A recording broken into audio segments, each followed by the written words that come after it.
Kyle Busch is gone. The two-time NASCAR Cup Series champion, the man who won more races across NASCAR's 3 national series than anyone in the history of the sport, died on Thursday, May 21, 2026.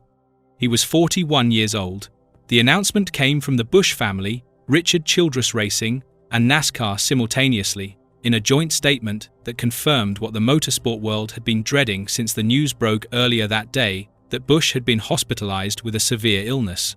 The cause of death, confirmed by the family in a statement released on Saturday morning, was severe pneumonia that progressed into sepsis, resulting in rapid and overwhelming associated complications. Kyle Busch was preparing to race in the Coca Cola 600 at Charlotte Motor Speedway on Sunday when his body gave out. He never made it to the grid. He was 41 years old. He had 234 wins across NASCAR's top 3 series. He had been racing that same week, and the sport he dominated for over 2 decades has lost the most prolific winner it has ever produced.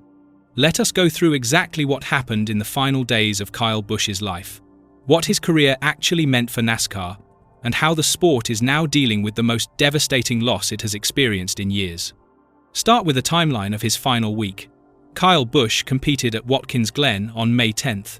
During that race, he radioed to his crew and asked for a doctor to give him a shot after he finished, telling his team he had been battling what appeared to be a sinus cold that was made worse by the intense G-forces and elevation changes at the New York road course.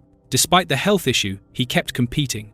He won a Truck Series race on May 15th. He competed in the NASCAR All-Star race at Dover on May 17th.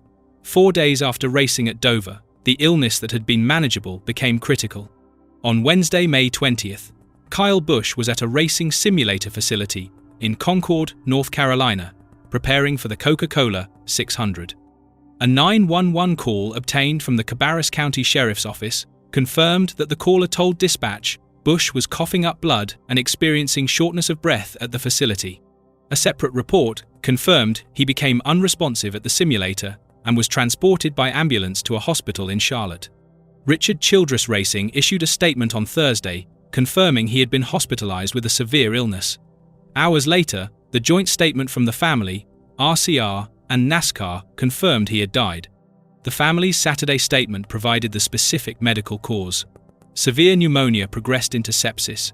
Sepsis is a life-threatening medical emergency, where the body's response to an infection damages its own tissues and organs.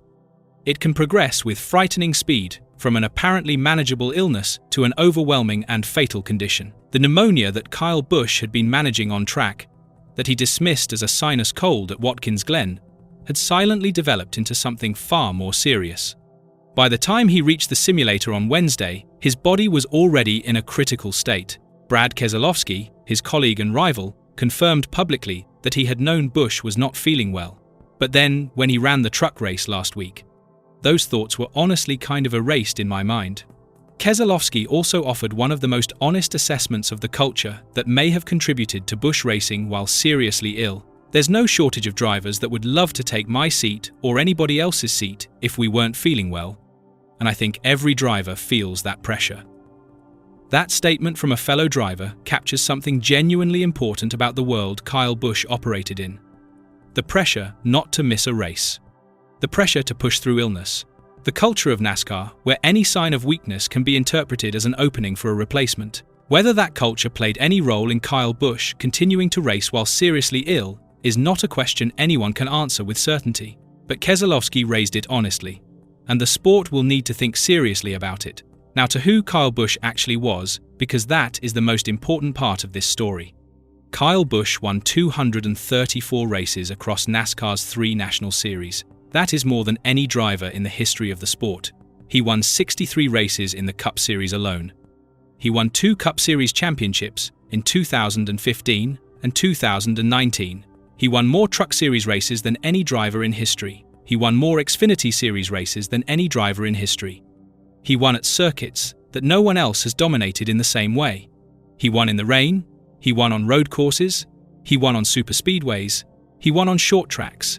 He won on intermediate tracks. The breadth and the volume of his victories is simply without precedent in modern NASCAR. The joint statement from the Busch family, RCR, and NASCAR described him as a rare talent who comes along once in a generation. That assessment is not hyperbole. In a sport that has produced legends like Richard Petty, Dale Earnhardt Sr., Jeff Gordon, and Jimmy Johnson, Kyle Busch's statistical achievement of 234 wins across the 3 national series stands alone. He was the most prolific winner NASCAR has ever produced.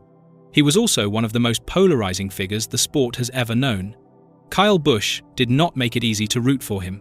He was brash when he was young. He was unapologetic about his ambition.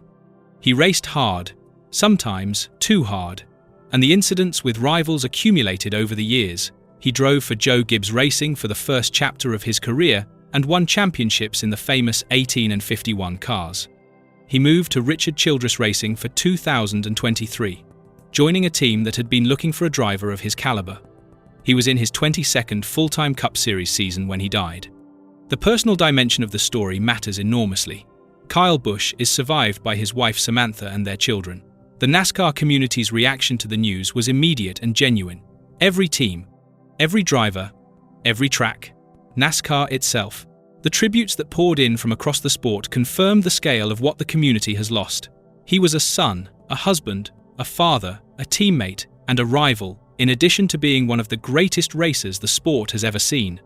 Richard Childress Racing confirmed on Friday that the team will suspend the use of Busch's number 8 car and will instead run the number 33 car for the remainder of the season. That decision to retire the number 8 from competition in the immediate aftermath of his death is a mark of respect from the team that had given him a home for the final chapter of his career. The NASCAR statement described Busch as a future Hall of Famer. That assessment is not in any doubt. He will be inducted into the NASCAR Hall of Fame whenever the eligible period after his retirement has passed.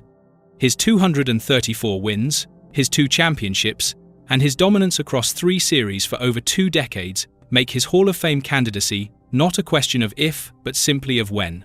The Coca Cola 600 at Charlotte Motor Speedway, the race Busch was preparing to compete in when he was hospitalised, went ahead on Sunday with all 39 drivers in the field, competing with a black number 8 decal on their cars in tribute. That image, 39 cars all carrying his number, on the track where he had raced so many times, tells you something about what Kyle Busch meant to the sport he chose to spend his life competing in. Kyle Busch was not always easy to love, but he was always impossible to ignore. He made NASCAR better by being in it. He made rivals better by making them race harder. He made fans more engaged by giving them something to feel strongly about on both sides. The sport that he dominated for over 2 decades is smaller without him, and the 234 wins that carry his name in the record books will stand as the most complete statistical legacy any driver in NASCAR's 3 National Series history has ever built. We remember Kyle Busch not just for what he achieved, but for how completely he committed himself to the act of racing. In his own words, from one of his final public statements after a win late in his career, he gave the most complete summary of what drove him. "You take whatever you can get, man. You never know when the last one is going to be, so cherish them all, trust me." Rest in peace, Kyle Busch, 2-time champion, 234 wins, one of a kind. Drop your memories of Kyle Busch in the comments below. Share your favorite race, your favorite moment, or just what he meant to you as a NASCAR fan. And if you want to continue following the sport he gave so much of his life to, subscribe for more NASCAR coverage. We will catch you in the next one.